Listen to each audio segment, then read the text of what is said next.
Now, Save the Cat is a system created by the American screenwriter Blake Snyder as a way to make sense of story, to try to figure out why some work and some don't. Now, the name Save the Cat comes from that point in the movie, usually early on, when our flawed protagonist does something heroic to get the viewers or readers on side. For example, saving a cat. Now, there are 15 beats to the Save the Cat system, which I will walk you through using examples from popular films. Oh, why are you talking so much about movies? I thought this channel was supposed to be about writing books. Well, yes it is. Save the Cat was a system originally developed for screenwriting, but applies to just about any sort of long-form Western storytelling. And I'm using examples from popular films that everyone has seen because it's just much easier. I don't want to have to spend half this video explaining who Henry Chinaski is. Beat 1. The opening image. Great stories often begin with a snapshot, the before picture of your protagonist's world. Once upon a time, there was a lonely prince who lived in a castle. This opening image gives readers a sense of the tone and stakes of your story, and provides a first impression of your main character. For example, The Hunger Games starts with a snapshot of Katniss's everyday life, living in poverty-stricken District 12, tending to her sickly mother, and providing for her baby sister. She is a survivor whose life revolves around caring for others. So think of your opening image as your story's foundation. What snapshot of your protagonist can you give before everything changes? Beat 2. Theme stated.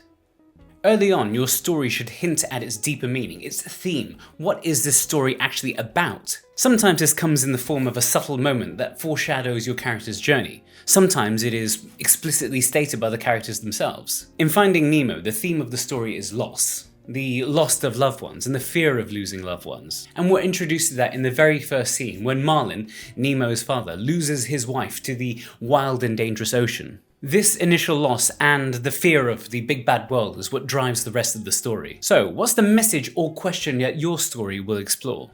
Beat 3. Setup.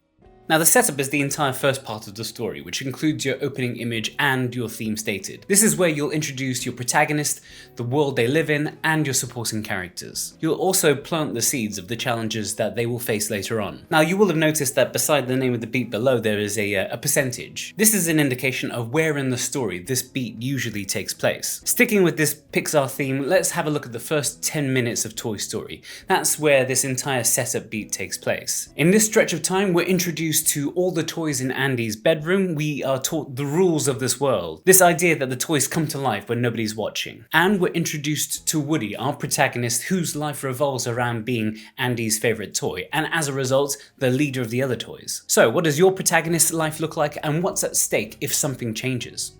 Follow for part 2 or watch on YouTube.